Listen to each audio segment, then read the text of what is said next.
Trade with Pakistan stock market update. क्या आप भी पाकिस्तान स्टॉक मार्केट में इन्वेस्ट करके पैसा कमाना चाहते हैं तो नीचे दिए गए हुए व्हाट्सएप नंबर पे कांटेक्ट करें, क्योंकि हम आपको देंगे बर वक्त बेहतरीन मशवरे। उसके साथ साथ अगर आपको हमारा कंसल्टेंसी सर्विसेज ग्रुप ज्वाइन करना है या फिर अकाउंट ओपन करवाना है तो आप हमारे नीचे दिए गए हुए व्हाट्सएप नंबर पे कांटेक्ट कर सकते हैं। अस्सलाम वालेकुम everyone, you are watching Pakistan stock market updates और आज हमारे साथ है mister Asad Abdul Razzaq. He is the director of Venus Securities और आज हम इनसे कुछ सवालात करेंगे स्टॉक मार्केट के बारे में और ब्लू चिप कंपनीज़ के बारे में और रिसेंटली जो कॉल का रेट इंक्रीज़ हुआ है उसके बारे में भी। So let's start this video. अस्सलाम वालेकुम सर। वालेकुम सलाम।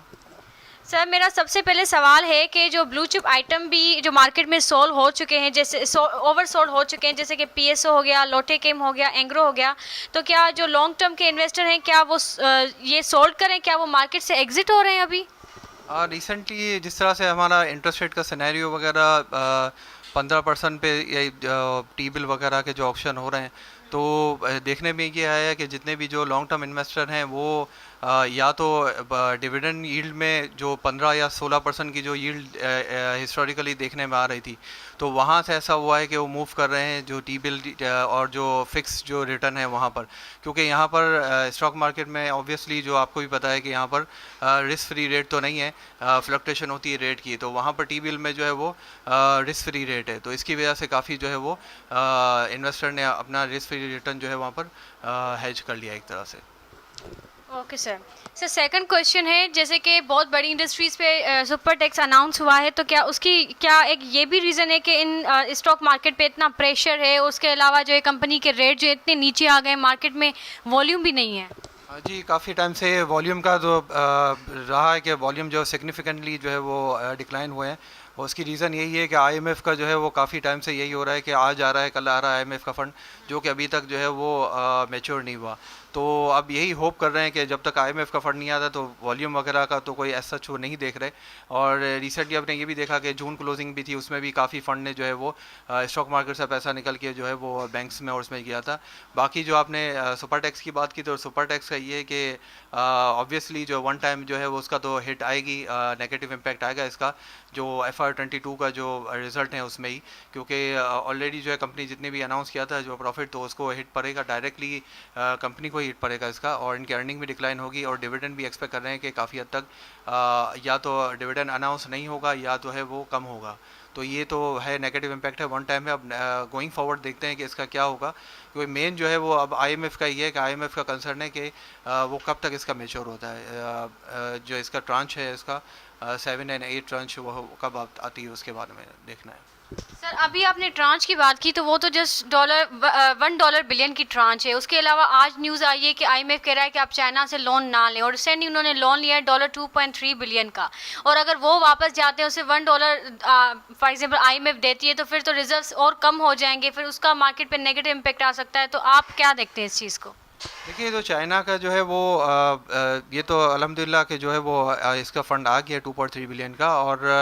लास्ट जो प्रीवियस उसमें एरा में भी यही हुआ था कि डिटेल जो है वो आईएमएफ ने मांगी थी कि आप जो है चाइना का जो फंडिंग हो रही है उसके आप डिटेल ने, स्पेशली जो सीपैक वगैरह के हवाले से, तो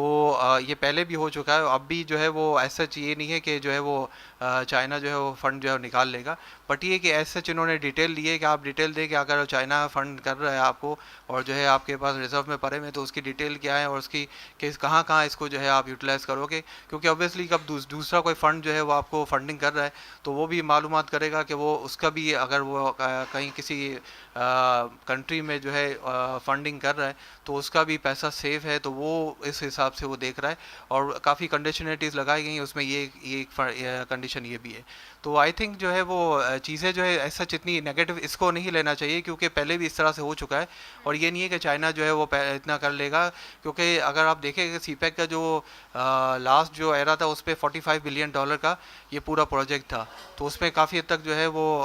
प्रोग्रेस भी हुई थी। तो 2.3 billion I think is not major जो है वो चंक है जिसकी वजह से जो है हमें कोई नेगेटिविटी या सेंटीमेंट कोई नेगेटिव हो सकता है, ऐसा नहीं है।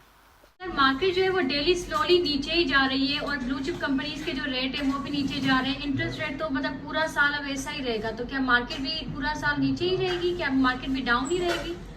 देखिए अभी तो जो मेन जो कंसर्न है वो वॉल्यूम का है, और इसकी वजह यही है कि सेंटीमेंट जो है वो डाउन इसकी वजह से है कि आईएमएफ के जो फंड है वो अभी तक जो है वो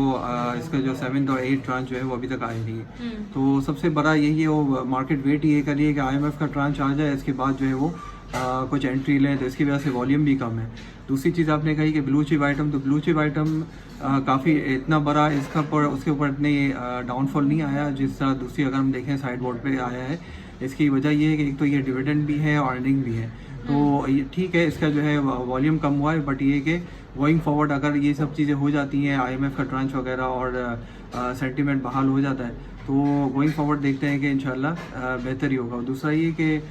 इंटरेस्ट रेट का जो आपने बात की, इंटरेस्ट रेट तकरीबन 14.25% पे जो है वो आपका डिस्काउंट रेट चल रहा है और 15% टी बिल का ऑप्शन वगैरह चल रहे हैं। तो उसमें मेन यही है कि जो काफ़ी जो फंड जो मार्केट से निकला है वो रिस्क फ्री रेट पे चला गया है, जिसकी वजह से जो है वो लिक्विडिटी भी मार्केट में नहीं है, और जो है वो लोगों ने जो रिस्क अवर्सिव हो गए और रिस्क फ्री रेट को प्रीफर करके वहाँ पर इन्वेस्टमेंट कर दिए। तो जैसे ही अगर इंटरेस्ट रेट वगैरह का सिनेरियो या स्टेबल होता है या डिक्लाइनिंग फेज पे आता है, जैसे हम लोग देख रहे हैं कि इंटरनेशनल ऑयल प्राइसेस भी नीचे आई हैं, तो गोइंग फॉरवर्ड जो है ये इन्फ्लेशन के नंबर भी इंशाल्लाह उम्मीद है कि एक्सपेक्ट कर रहे हैं कि नीचे आएंगे, तो फिर ग्रेजुअली जो इंटरेस्ट रेट भी नीचे आएगा, जिसकी वजह से मार्केट को बेनिफिशियल होगा। वैसे सर मॉर्निंग में ये एक्सपेक्टेशन थी कि आज जो मार्केट है वो नेगेटिव रहेगी क्योंकि मॉनेटरी पॉलिसी अनाउंस होने वाली है, बहुत सारे लोग अपना माल सेल करके चले जाएंगे, लेकिन आज मार्केट पॉजिटिव रही, तो उसके पीछे क्या न्यूज़ थी? मेन जो कंसर्न है वो यही है कि ऑलरेडी ये इंटरेस्ट रेट जो है वो काफ़ी अपने पीक पे है, और ऑलमोस्ट अपने पीक पे ये 15% आपका टी बिल का है, और जिस वजह से जो है, और ये जो एक्सपेक्ट कर रहे थे आज कि मॉनेटरी पॉलिसी में 100 to 150 बेसिस पॉइंट जो है वो इंक्रीज़ होंगे, तो मार्केट इसको ऑलरेडी डिस्काउंट कर चुकी है, और ऑलरेडी मार्केट में जो है वो इसका डाउनफॉल भी आ चुका है और वॉल्यूम भी श्रिंक हो गया है। तो आई डोंट थिंक कि जो है वो अगर इंटरेस्ट रेट का अगर अनचेंज का आता है गोइंग फॉरवर्ड, तो मार्केट इसको जो है वो पॉजिटिव लेगी, और अगर 100 और 150 बेसिस पॉइंट जो है वो इंक्रीज़ होते हैं, तो मार्केट इसको ऑलरेडी डिस्काउंट कर चुकी है। तो इसी वजह से जो आप देख रहे हैं कि जो है वो मार्केट में स्टेबिलिटी भी आ रही है, और आज मॉनेटरी पॉलिसी है, इसके बावजूद जो है वो इंक्रीज़ ही हुए हैं पॉइंट जो है। वैसे सर आज थर्सडे है और आज ऐसी कौन सी 3 कंपनीज हैं ऑयल एंड गैस सेक्टर की जिनकी सर्कुलर डेट की पेमेंट की अनाउंसमेंट आई है? सर्कुलर डेट की अनाउंसमेंट सच मुझे तो इसके बारे में नहीं है कि क्या हुआ है, बट ये कि OGDC, PPL और दूसरे जो ऑयल एंड गैस सेक्टर है उसमें काफ़ी जो है सुई नॉर्दर्न हो गया, उसमें प्राइस इंक्रीज़ हुआ है और वॉल्यूम भी आया है। तो गोइंग फॉरवर्ड यही देख रहे हैं कि जिस तरह से IPPs वगैरह हैं कि सर्कुलर डेट जो है वो अगर रिजॉल्व होता है तो इनको बेनिफिशियल होगा, और वो उनके वजह जो है वो ये इस काबिल हो जाएंगे कि वो आगे डिविडेंड दे सकें। तो ये एक एक्सपेक्ट कर रहे हैं कि अगर ये सर्कुलर डेट का इशू जो है वो अगर कम होता है या जो है रिजॉल्व होता है, तो बेनिफिशियल उनको होगा जो IPPs हैं या ऑयल एंड गैस सेक्टर हैं, जिनका जो है सर्कुलर डेट की वजह से जो है वो कैश फ्लो इसका कम होगा। सर जो पावर जनरेशन कंपनी है उनकी जो इन्वेंट्री होती है अपना, फॉर एग्जाम्पल उनका रॉ मटेरियल है एज ए क्रूड ऑयल, और क्रूड ऑयल का इंटरनेशनल मार्केट में रेट कम हुआ है, तो वो उनका इन्वेंट्री प्रॉफिट काउंट किया जाता है। तो अभी जो उनका क्रूड ऑयल का रेट कम हुआ है, तो क्या इसका इन्वेंट्री लॉस काउंट किया जाएगा? तो क्या कंपनी की रेट पे नेगेटिव इम्पैक्ट आएगा इसका? देखें ये जो IPPs और जितने भी हैं ये तो अपने फर्नेस ऑयल और इस पे चल रही हैं, गैस पे, तो ये कि अगर फर्नेस ऑयल वगैरह की प्राइसेस नीचे आती हैं तो गोइंग फॉरवर्ड बेनिफिशियल तो इनको होगा, बट ये कि अभी जो इनको जो प्राइसेस वगैरह ये इन्वेंट्री इनकी मेंटेन होती है बिल्कुल, और इनका जो है वो